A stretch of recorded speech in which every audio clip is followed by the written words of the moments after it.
boa tarde, tudo bem com vocês? Vamos falar hoje de dilatação térmica.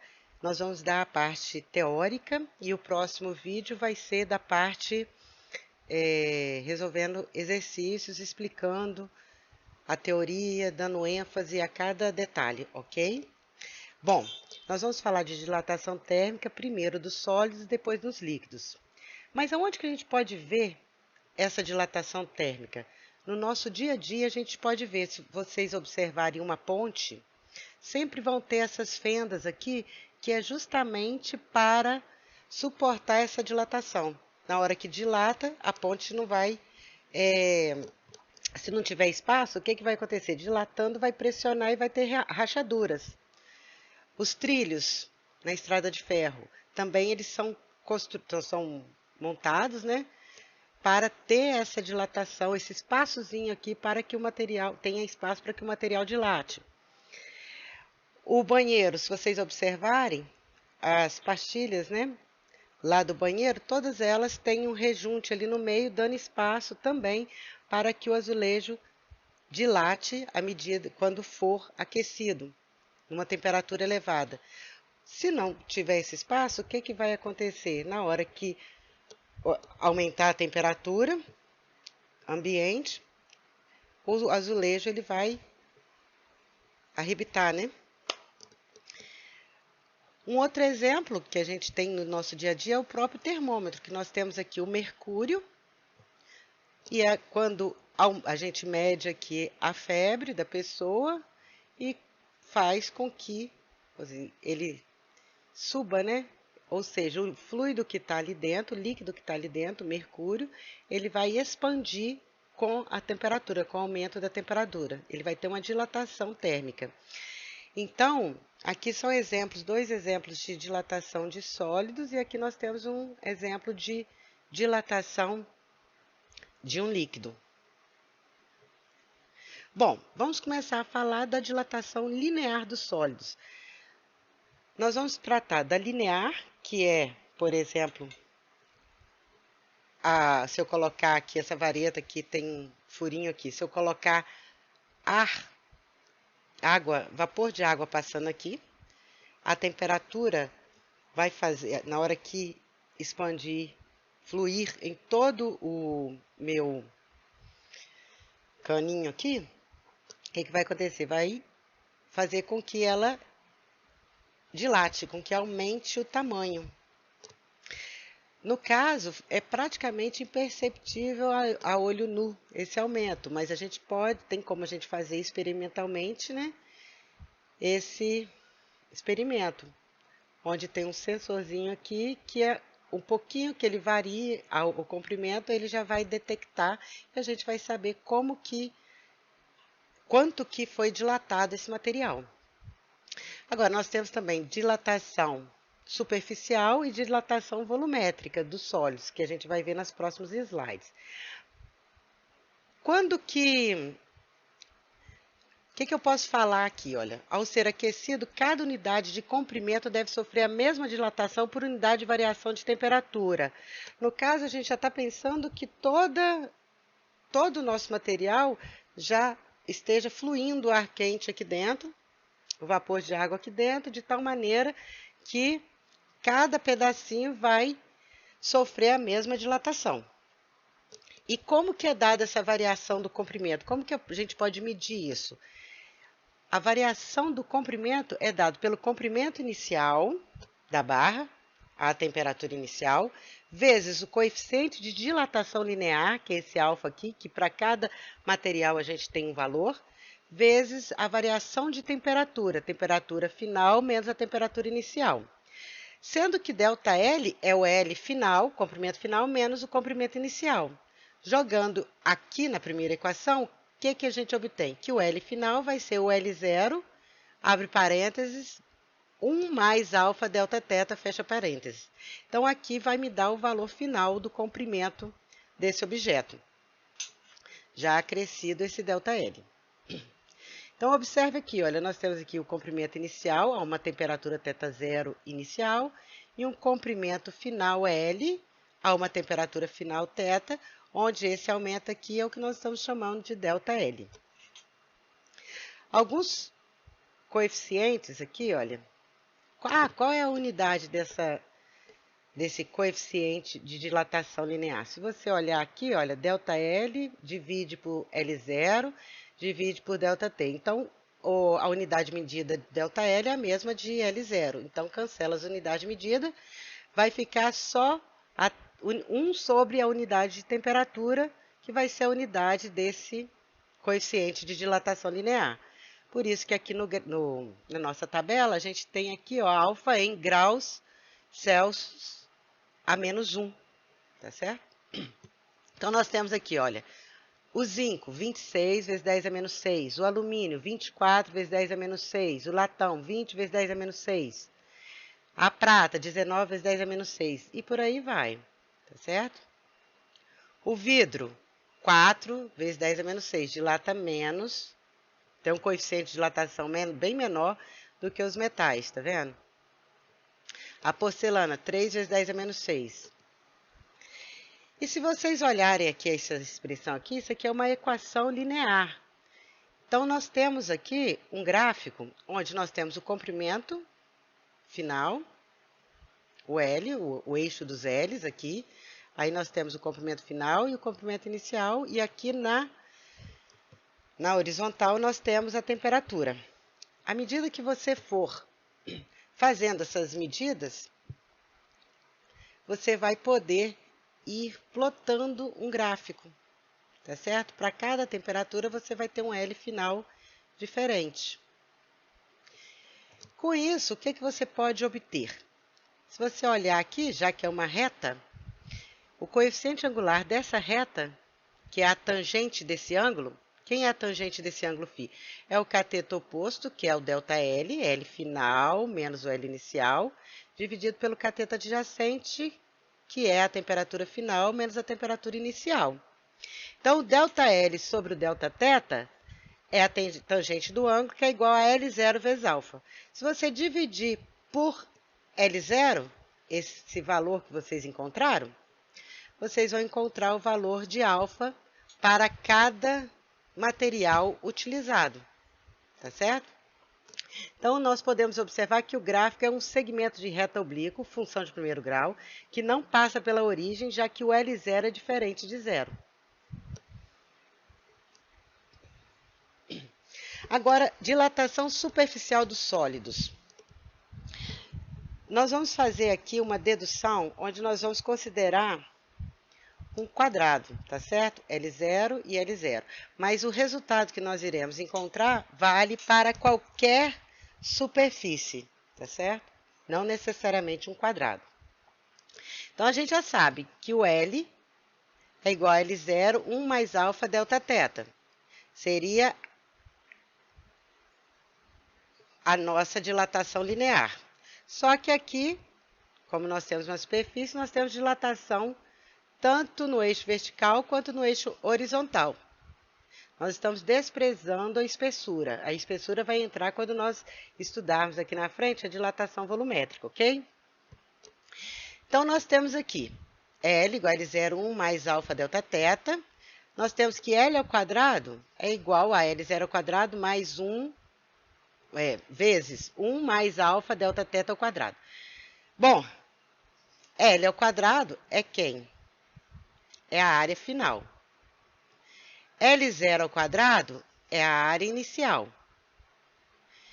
Aí vamos desenvolver 1 mais alfa Δθ ao quadrado. Nós temos aqui o quadrado do primeiro termo, mais 2 vezes o primeiro vezes o segundo, mais o quadrado do segundo. Só que esse termo aqui, alfa ao quadrado, ele é muito pequeno. E olha aqui, olha, esse alfa ao quadrado aqui, nós vamos ter aqui a ordem de 10 a menos 12, né? Se elevar isso aqui ao quadrado. Então, é um número que a gente pode desprezar. Então, desprezando esse terceiro termo aqui, a nossa equação torna-se A igual a A0, 1 mais 2 vezes alfa Δθ. Observe que na linear eu tinha uma vez alfa. Aqui eu já tenho 2 vezes alfa. Então, se nós conhecermos esse coeficiente de dilatação linear aqui, do material, a gente consegue achar também o coeficiente de dilatação superficial, que ele é 2 vezes o alfa. Okay? A volumétrica, mesma coisa, mesmo procedimento que nós fizemos aqui para a dilatação superficial. Nós temos aqui, ó, vamos trabalhar com cubo, L0, L0 e L0. Então, nós temos os 3 lados, dependendo de L0. Então, o volume aqui vai ser qual? O volume inicial, L0 ao cubo. Volume final, L ao cubo. Então, fazendo o mesmo procedimento aqui, elevando ao cubo, o L ao cubo aqui, o L0 ao cubo e 1 mais alfa delta teta ao cubo, desprezando o termo em alfa elevado ao quadrado e o alfa elevado ao cubo, que vai aparecer na hora que nós desenvolvermos, nós vamos chegar a V igual a V0 vezes 1 mais 3 alfa delta teta. Novamente, a gente tem aqui, ó, 3 vezes o coeficiente de dilatação linear, ok? Essa expressão aqui serve para qualquer forma de volume de um sólido. A gente usou o cubo porque fica mais fácil demonstrar os cálculos para vocês, ok? Resumindo, fazendo 2α igual a beta nessa primeira equação, aquela equação aqui, olha, 2α igual a beta. E fazendo 3α igual a gama, nessa última aqui, ó, 3α igual a gama, as equações anteriores vão reduzir a igual a 0, 1 mais beta delta teta, ou delta A igual a 0 beta delta teta, e V igual a V0, 1 mais gama delta teta, ou delta V igual a V0, gama delta teta. Como eu falei, as equações para dilatação linear, superficial e volumétrica são válidas para qualquer forma que o sólido possui. Agora, dilatação térmica dos líquidos. Bom, um líquido, ele tem que estar dentro de algum recipiente, para a gente poder analisar a expansão dele. A podermos aquecê-lo ou resfriá-lo e analisar ou a expansão ou a contração desse líquido, tá certo? Então, quando a gente coloca esse líquido dentro de um recipiente, ele vai ocupar um volume e ele vai obedecer a mesma equação de dilatação volumétrica dos sólidos. V igual a V0, 1 mais gama delta teta. Só que tem um problema. Observem nessa tabela aqui. Nós temos aqui um gama real, que é dado em graus Celsius a -1. Gama real. Por que está escrito real aqui?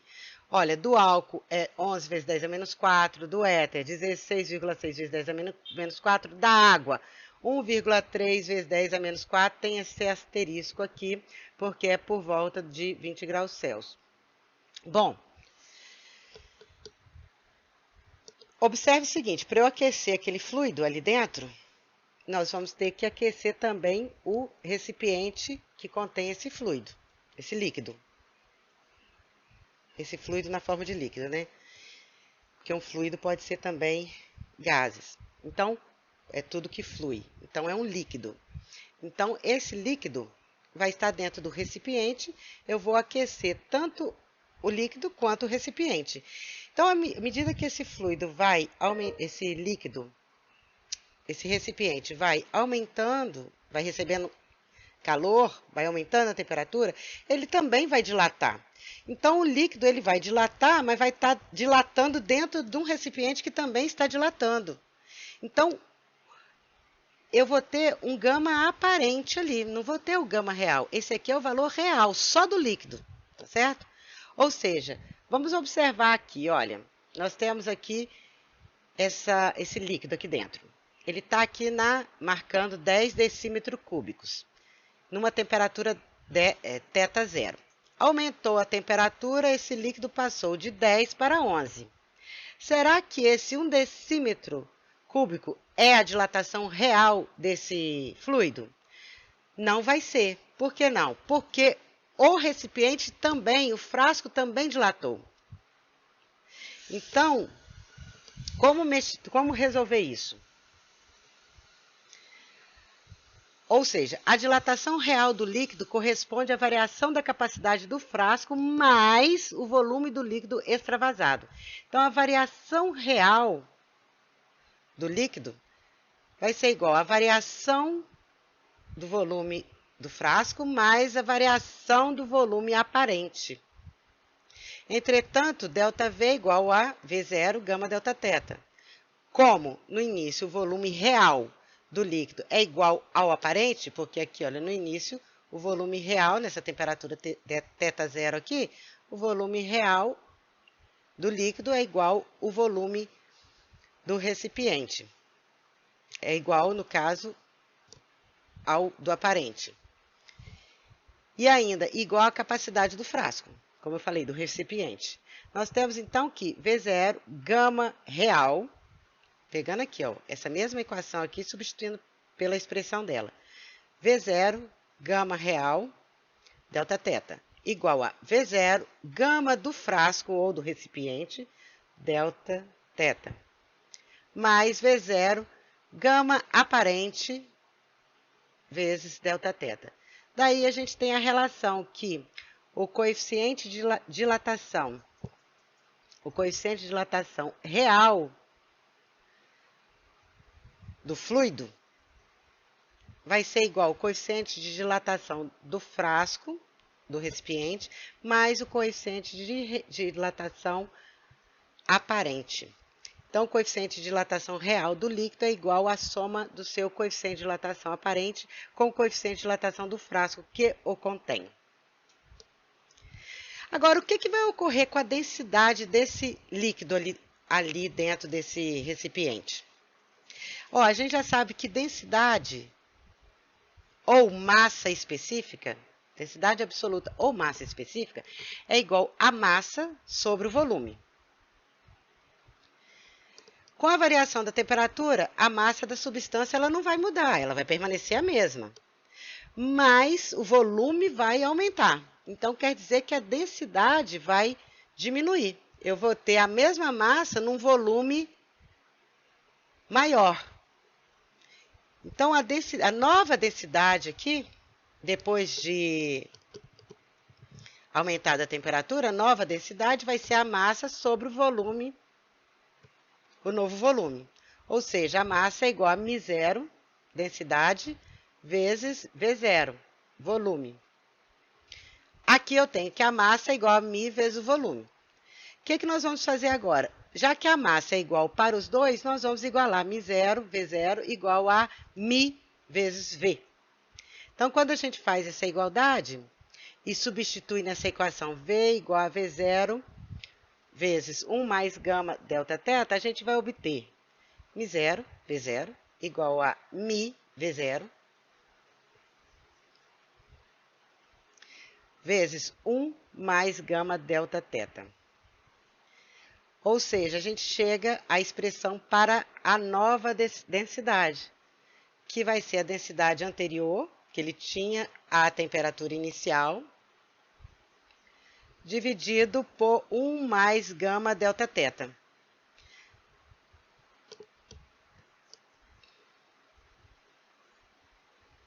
Bom, meninos, por hoje é só. Vamos agora tirar as dúvidas e assistir o próximo vídeo, que é com exercícios resolvidos sobre esse assunto, ok? Um grande abraço, fiquem com Deus.